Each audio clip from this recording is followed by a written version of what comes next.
이에 대한 마지막 네 번째 우리 강의를 좀 듣도록 하겠습니다. 지금 이슬람을 향한 우리들 기본적인 생각은 다른 거 없습니다. 똑같이 주의 사랑으로 우리가 바라보고 품고 또 역시 그들도 하나님의 사랑의 대상이라는 사실을 저나 여러분들이 잊지 말고 우리가 대해야만 한다는 거죠. 이제 그런 가운데 지금 이슬람을 위해 또 열심히 사역하는 두 분의 그 선교사님에 대한 그 얘기를 여러분들에게 좀 소개하고 또 하나는 우리 지난주에 했었던 그런 강의와 연관해서 한 분 또 설명하고 그 다음에 또 조영성 선교사님에 대해서 그분이 하셨던 말씀을 좀 생각하면서 했으면 좋겠습니다. 다 이제 저희 같은 이제 노예라는 단체에서 같이 이제 뵙는 분들인데 선교를 위해서 많이 또 헌신하고 이제 수고하시는 이런 분들입니다. 자, 그런 가운데 지금 우리나라에 이제 지금 한 40만 정도 이슬람이 된다고 그래요. 공식적으로는 25만이라고 그러지만 한 40만 지금 생각하고 있고요. 그리고 지금 곧 머지않아 이제 100만.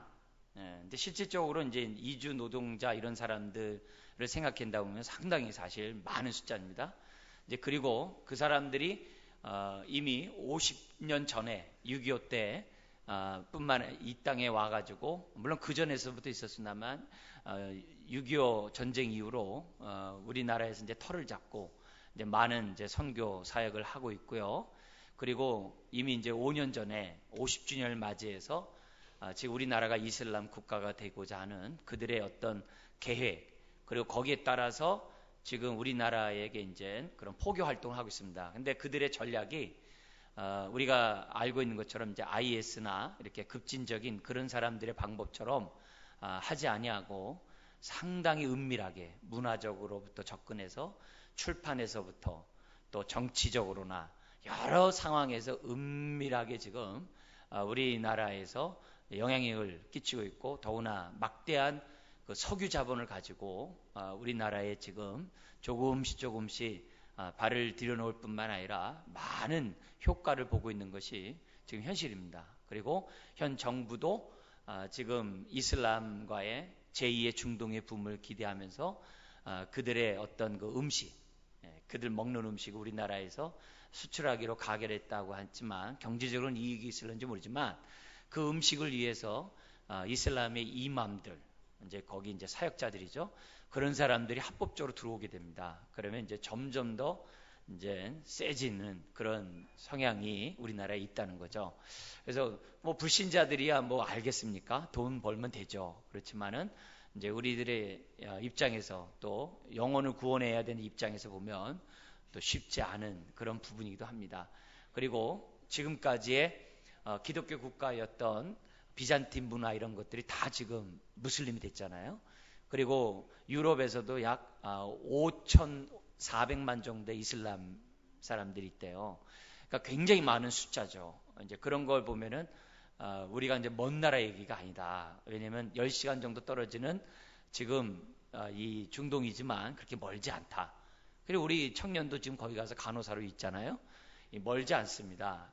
그러다가 어느 순간에 어떻게 될는지 모르는 상황에서 우리가 그래도 그들이 뭘 주장하고 있는지를 저나 여러분들이 조금이라도 알고 미리 대비하는 것은 굉장히 이제 중요하다고 생각합니다. 자, 그런 가운데 강의 내용을 저렇게 많이 좀 가급적 좀 많은 내용을 여기에 이렇게 담았어요. 그래서 읽으면서 좀 이렇게 볼 수 있도록 좀 했습니다.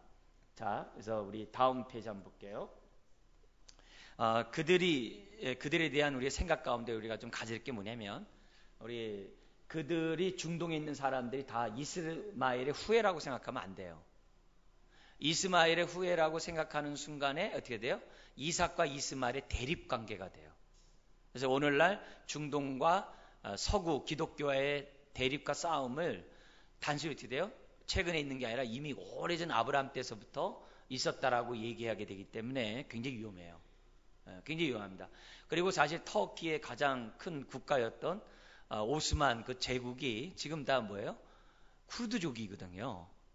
그래서 이 터키를 비롯한 그 지역의 그 9가지의 그 흑해를 중심으로 있는 그 나라들이 중동 사람들과 달라요. 다릅니다. 종족이 다릅니다. 그러니까 이 투르크족이라는 그 단체, 종족과 완전히 다르거든요. 여러 가지 상황 속에서 어쨌든 우리가 이스마엘이 아브라함의 우리가 저기 뭐라면 아들 아닙니까? 그죠? 종에 태어난 아들인데, 근데 이걸 가지고 이제 갈라디아에서 보면은 뭐옛 언약과 새 언약을 하갈과 사라의 관계를 통해서 너희는 다시 율법의 종 아래에 있는 게 아니라 복음의 아들 안에 있다는 걸 가지고 바울이 이렇게 비유를 갖고 들어와요. 그래서 그 비유를 가지고 너무 확대 해석해 가지고 오늘날의 중동에 있는 사람들이 이스마엘 후예다 그렇게 하는데 그게 아니라는 것을 기본적으로 저나 여러분들이 이해하는 것이 굉장히 이제 중요하다는 거죠.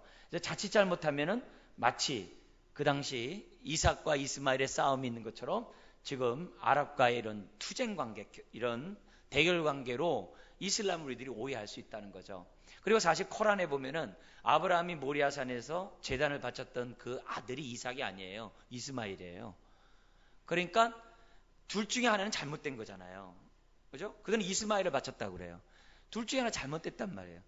그러면 계시가 여기서는 이삭이 여기서는 이스마엘이면 그게 맞습니까? 그리고 가브리엘 천사가 줬다는데 그 진짜 맞겠어요?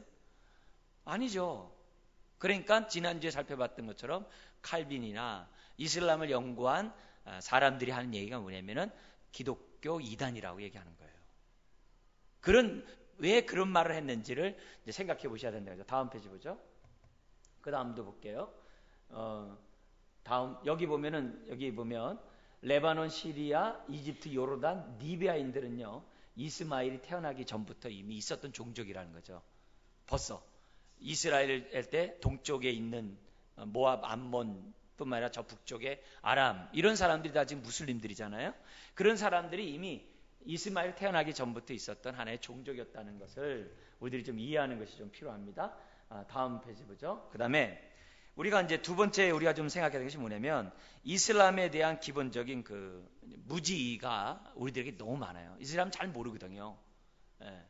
그리고 인터넷에 꾸란에 있는 잘못 교리해가지고 13개가 지금 인터넷에 막 돌아다니는데 실질적으로 이제 이슬람 연구하는 사람들이 이렇게 볼 때는 너무 이렇게 아전인수격으로 해놨고 그걸 본 이스라엘 사람들이 볼 때 웃기다고 그러겠죠. 그러니까 그렇게 우리가 뜬소문 나게 이렇게 하는 게 아니라 좀 더 그들이 어떤 생각을 가지고 지금 신앙생활을 하고 있는지를 저와 여러분들이 좀 살펴볼 필요가 있다는 거죠. 그래서 이 비잔틴 제국 같은 데가 벌써 이슬람 돼 있고 지금 우리 가장 가깝게 필리핀이나 그리고 인도네시아, 말레이시아 엄청난 이슬람 사람들이 있잖아요. 지금 중국에서도 역시 어떻게 돼요? 거기도 역시 또 이슬람을 믿는 사람들이 뭐 한 1억 가까이 된다고 그래요. 그러니까 그 얼마나 많은 숫자입니까? 뭐 인도도 그렇다고 그러잖아요, 거기요. 그런 상황에서 있기 때문에 우리가 가만히 있지 말고 이들에 대한 이해를 갖는 게 중요하다는 거죠. 자, 그럼 한번 읽어볼까요? 시작.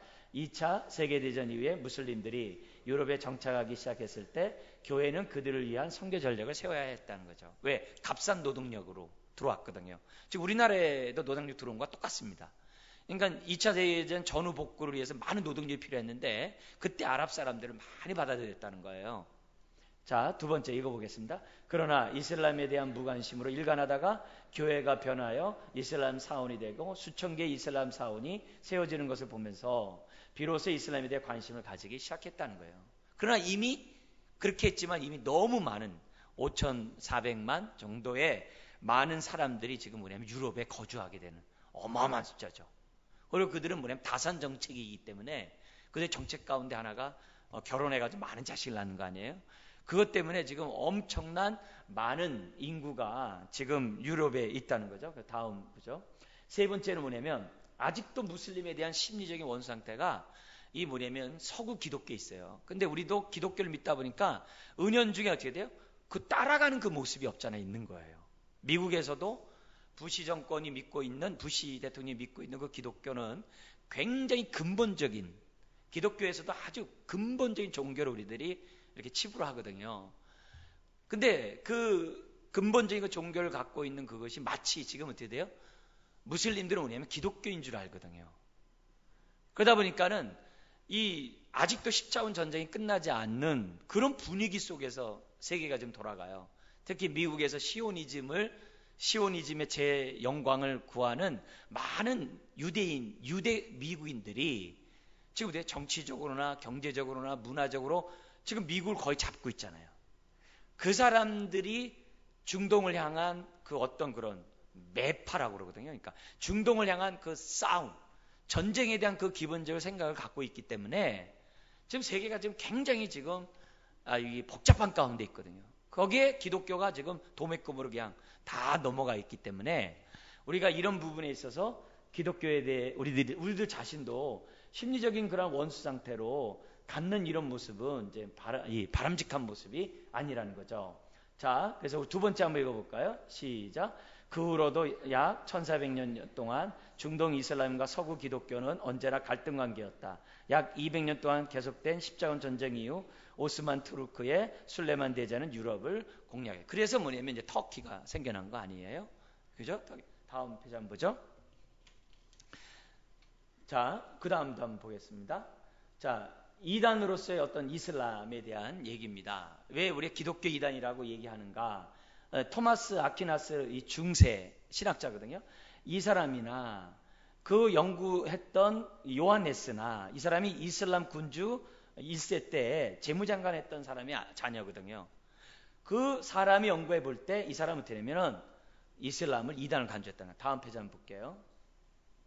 여기 한번 읽겠습니다. 시작. 그 이유는 무하마드가 이단이었던 아리우스파 수도사에게서 정보를 받아서 이슬람을 시작했으며 비록 꿀안에서 예수님을 알라의 말씀이자 영으로 언급하지만 그리스도에 뭘 부인해요? 신성을 부인해요. 왜 신성을 부인하냐? 원죄를 부인하고 대속을 부인하거든요. 오히려 죄가 없는 사람은 예수가 아니라 모하메시라고 얘기했거든요. 그러니까 대속의 교리가 없으니까 대속을 믿지 않으니까 어떻게 돼요? 예수님이 죄 없이 태어나야 된 성녀로 태어나야 된다는 것을 믿을 수가 없는 거죠. 그분이 하나님의 아들이라는 것을 믿을 수가 없는 거죠. 그렇지만 우리가 기본적으로 이슬람을 향해서 갖고 갈 때 기본 생각은 기독교에 대해 잘못된 어떤 교리를 갖고 있는 한 종파구나, 이렇게 우리들이 이해할 필요가 있다는 거예요. 다음 페이지 보죠.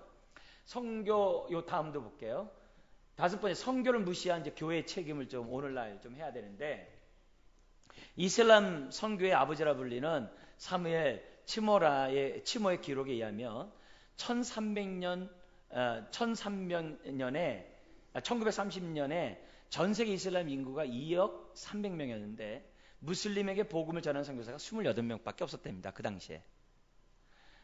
선교는 기독교인에서 있어서 무엇보다도 우선적으로 해야 되는 것이지만 기독교인들은 18세기 후반까지 그런 생각을 거의 하지 않았다는 거예요. 다음 페이지 한번 볼게요. 또 이 교회 역사 가운데 그 안타까운 그 실화가 있습니다. 몽고의 징기스칸의 그 자녀들이 전 세계를 지배하지 않았습니까? 그런 가운데 그 손자 쿠빌라이 칸이라는 사람이 있었어요. 이게 굉장히 중요합니다. 이 사람이 세계 종교를 연구해 본 다음에 기독교가 제일 맞겠다.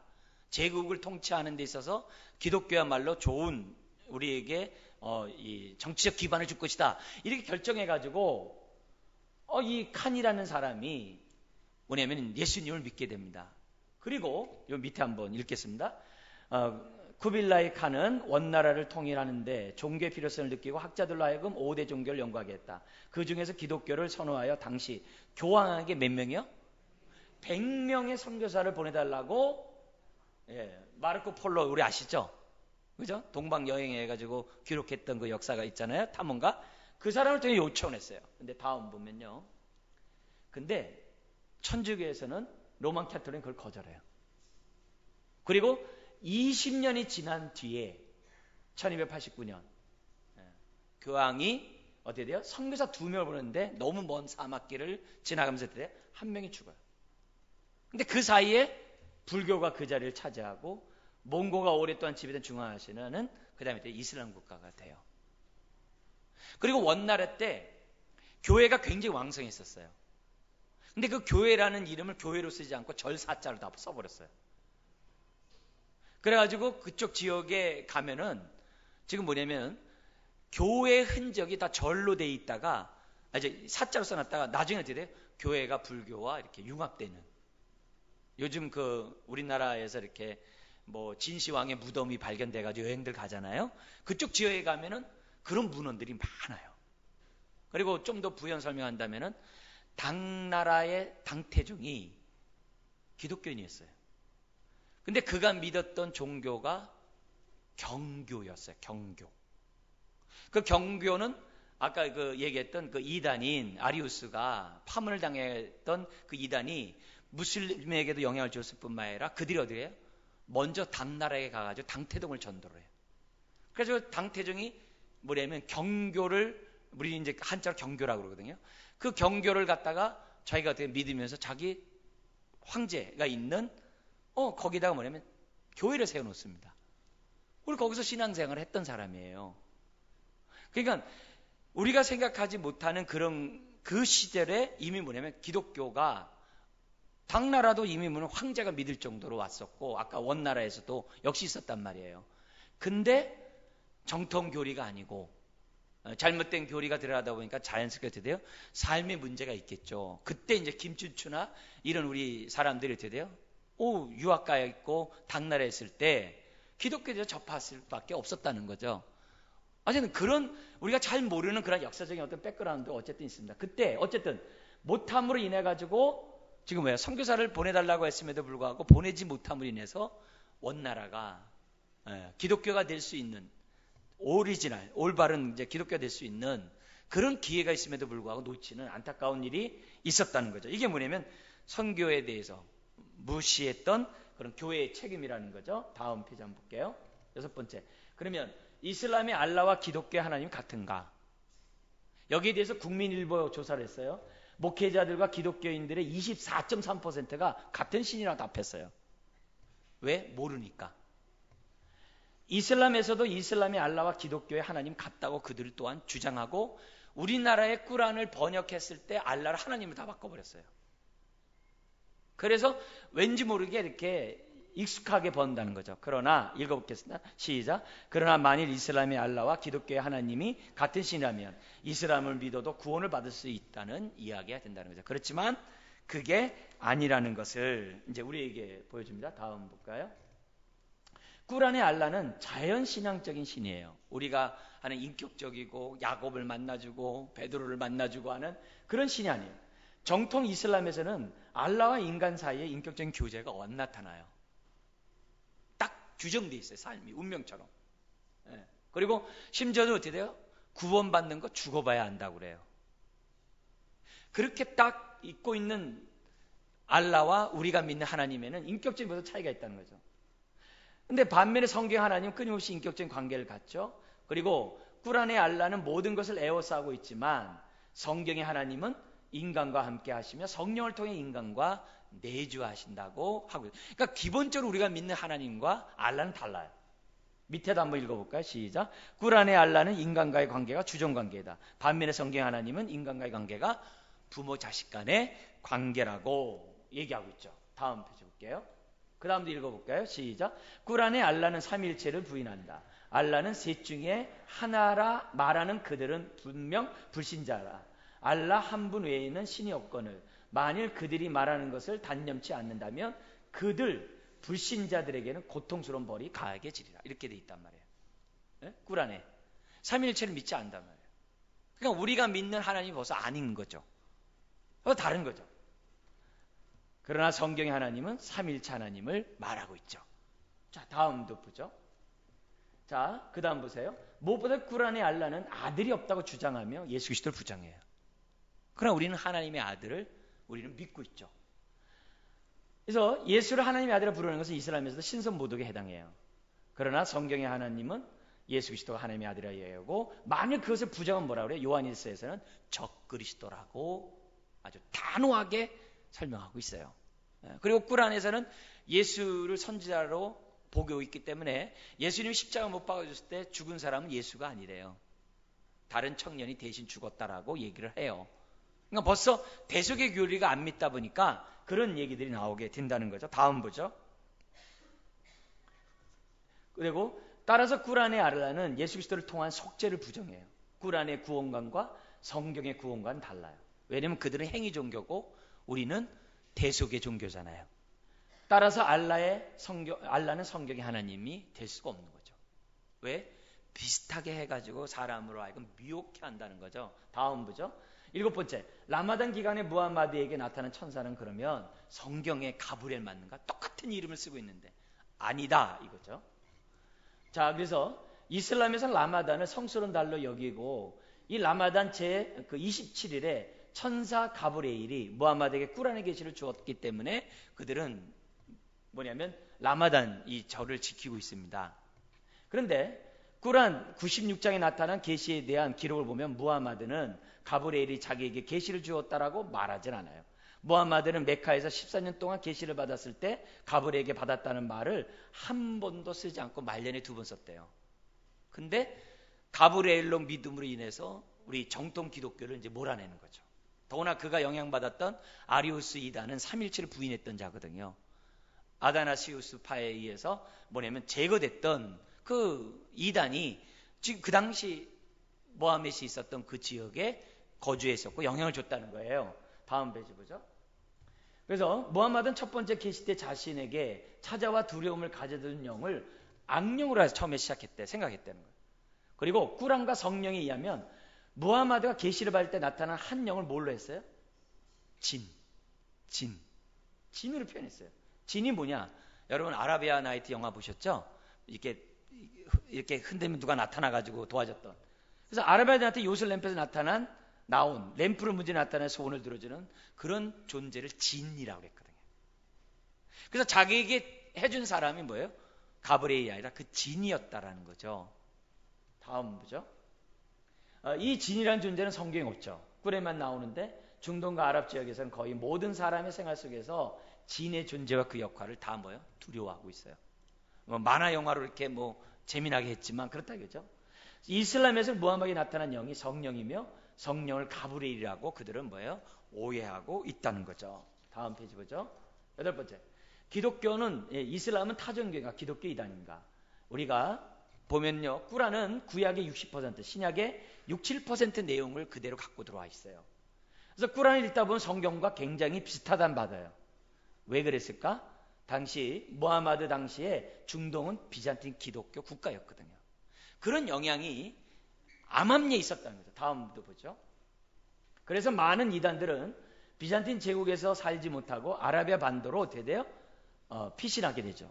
가장 이제 1차 피신이 뭐냐면 티토 장군에 의해서 예루살렘 성전이 무너지잖아요. 그때 많은 사람이 포로로 끌려왔지만 많은 사람이 아라비아로 도망가거든요. 그런 부분이에요. 그래서 따라서 무함마드는 이슬람 종교를 형성하는 과정에서 많은 이단들의 영향을 받았죠. 예를 들면 여기 삼일체에 대한 꾸란의 견해는 아라비아 지역에서 영향을 컸던 컬릴리디아니즘이란 종파의 영향을 받았다는 거예요. 근데 우리는 여러분 중요하게 생각하지 말고 그런 영향 속에서 이런 게 생겨났구나 하고만 생각하면 돼요. 다음 보죠. 자, 여기 보면 꾸란 속의 예수님에 대한 묘사는 당시 아라비아 지방에 상당히 영향을 끼쳤던 이단이 있어요. 도케티즘에 많은 영지주의적 기독교 영향을 받았다는 거죠. 우리가 그 도마복음이라는 게 어떤 이 학자가 TV에서 하는 바람에 많이 나타나게 됐고, 도마복음을 잃어버림으로 기독교는 이렇게 본질을 잃어버렸다 얘기를 하고요. 왜 그러냐? 도마복음이 뭐냐? 구원을 깨달음으로 번역을 해놨어요. 깨달음이 있을 때 구원이 이른다고 도마복음에 돼 있거든요. 영지주의자였어요. 근데 이 깨달음이 현대에 뭐와 연결되냐면 불교의 깨달음과 연결돼요. 그래가지고 종교학자들은 그 깨달음이만 살아있었다고 한다면 불교나 기독교가 같은 종교로서 봤을 텐데 안타깝다 하면서 영지주의자를 비롯한 오늘날 종교학자들이 얘기를 해요. 종교학자들은 구원에 관심이 없잖아요. 그냥 종교적 현상만 보기 때문에 그렇게 얘기를 한단 말이에요. 근데 만약에 오늘날 옛날에 이렇게 얘기했어요. 구원 서울을 가든 뭐로 가든 이렇게 하든 서울 가면 돼. 이렇게 했어요. 근데 요즘은 그렇게 얘기 안 해요. 그건 아주 오래전 얘기예요. 오늘날은 어떻게 했냐면 모든 종교에 하나님은 같다 이렇게 얘기 안 하고 하나님을 여기서 이렇게 부르고 저렇게 부른다 이렇게 얘기 안 해요. 뭐냐면 이 종교는 이 종교대로 구원이 있고 저 종교는 저 종교대로 구원이 있다는 거예요. 다 따로 본단 말이에요. 지금은요. 그걸 왜 통합하려고 하냐. 다 따로 봐요. 이런 세대에 살고 있기 때문에 저와 여러분들이 좀 우리들이 자세히 좀 볼 필요가 있다는 거예요. 우리 다음 페이지 보죠. 라마단 얘기 좀 이제 봐요. 한번 읽어볼게요. 라마단은 죄, 소멸과 복 등의 의미를 가져요. 그래서 그들은 라마단을 지키면서 죄가 소멸되고 복을 받는다고 항상 생각을 해요. 이슬람은 믿음과 행함으로 살다가 마지막 심판날 구원의 여부가 결정돼요. 우리 같이 구원의 확신을 얘기하지 않아요. 오늘 믿음은 바라는 것들을 실상에 보지 못하는 증거라고 얘기하지 않아요. 내가 구원받지 않을지 죽어봐야 한대요. 얼마나 불안하겠어요? 이슬람에 대한 믿음은 6가지인데 알라에 대해, 천사에 대해, 경전에 대해, 선지에 대해, 마지막 날에 대해, 숙명에 대한 믿음이 6가지. 다음 보죠. 또 5가지 행함이 있어야 되죠. 뭐 있죠? 고백, 기도, 구제, 금식, 성지순례. 근데 오늘날은 하나 더 플러스 됐어요. 지하드. 그죠? 지하드. 전쟁을 하는 거죠. 네. 다음 보죠. 자, 라마단이라는 단어는 불에 탄다는 의미의 라미다에서 파생됐대요. 이 시기에 금식함으로써 자신의 죄가 불에 타서 없어진다라고 생각했대요. 예. 여기에 보면은 특별히 라마단의 금식을 수행하면 모든 과거의 죄들이 다 사함받는다라고 그들은 뭐냐면 기록되어 있어요. 그러니까 얼마나 열심히 하겠어요. 그죠? 열심히 하겠죠. 다음도 보죠.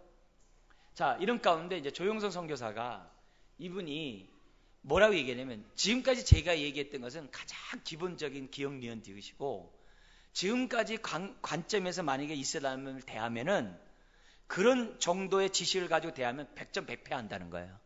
이분은 이슬람에서 굉장히 오랫동안 평생 이 사역을 하다가 지금 이제 GMS에 와 있는 분인데 우리 총회 교단에 와 있는 분인데 그분이 무슨 얘기했냐면 굉장히 주목 있게 봐야 돼요. 지금 같은 지식 정도는 그거는 너무 아주 기본적이기 때문에 안 된다는 거예요. 좀 더 이슬람이 어떻게 공격해 오는지를 알아야 된다는 거예요. 그러면서 한 얘기인데 그의 연구, 터키 현대 이슬람 운동의 상황 연구에서 뭐라고 얘기했냐면은 이렇게 얘기합니다. 우선 한국 선교계가 이슬람 대책에 있어 매파와 비둘기파, 매파는 이제 싸우자는 거고 비둘기는 막 평화를 하자는 거예요. 매파와 비둘기파로 나눠서 갑론을박을 벌인 거에 대해 뭐라고 했냐면은 이슬람에 대한 경각심과 동기부여는 좋지만 제가 지금 우리 4번에 걸쳐서 했잖아요.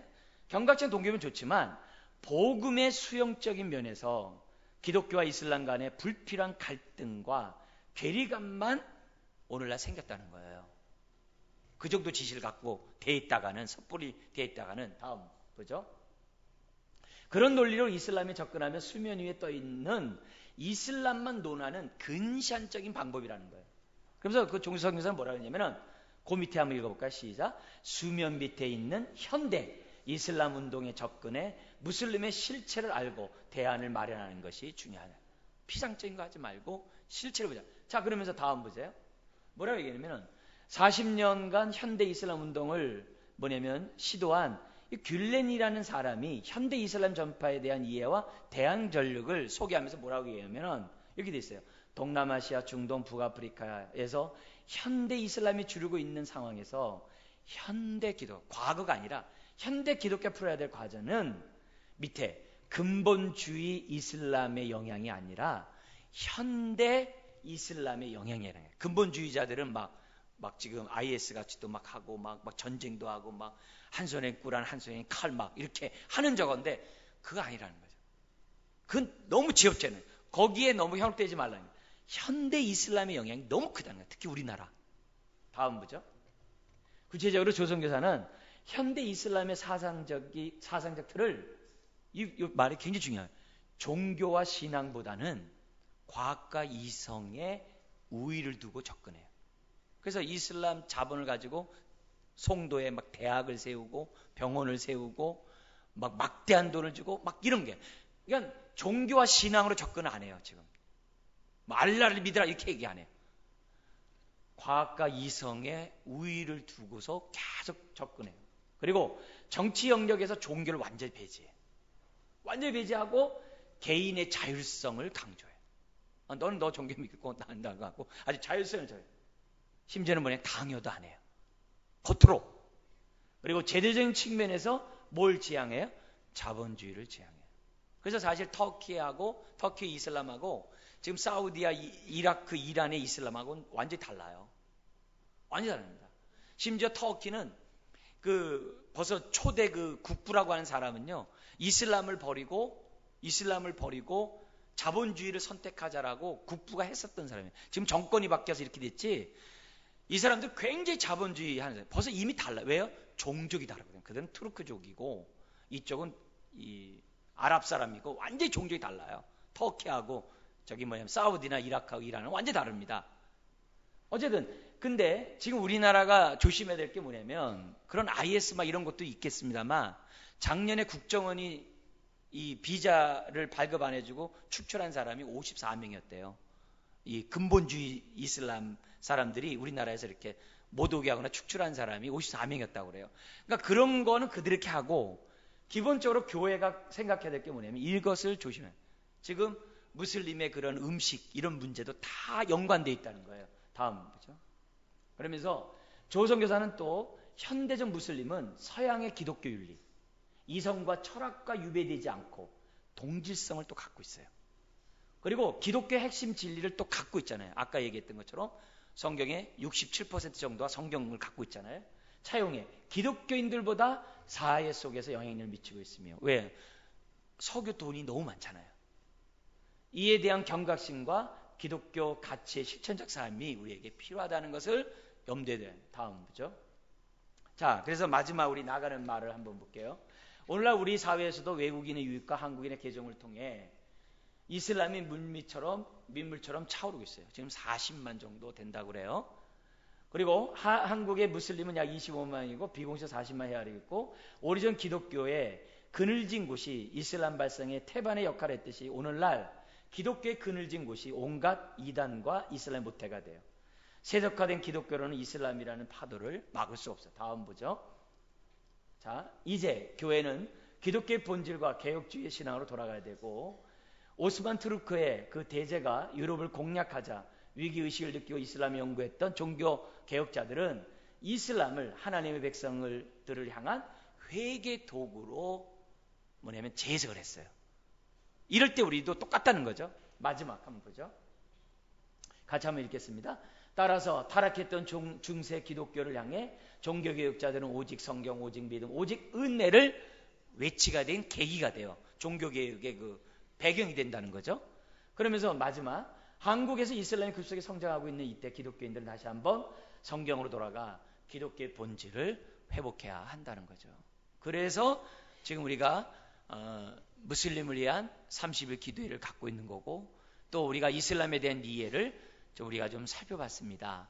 그래서 오늘 우리가 여러 가지 좀 더운 이런 7월달 이렇게 되지만, 다시 한번 이슬람에 대해서 생각하되 특별히 근본적인 우리 이슬람뿐만 아니라 현대 이슬람도 우리가 잘 이해를 해가지고 정말 잘 대처하고, 근데 가장 좋은 대처는 뭐예요?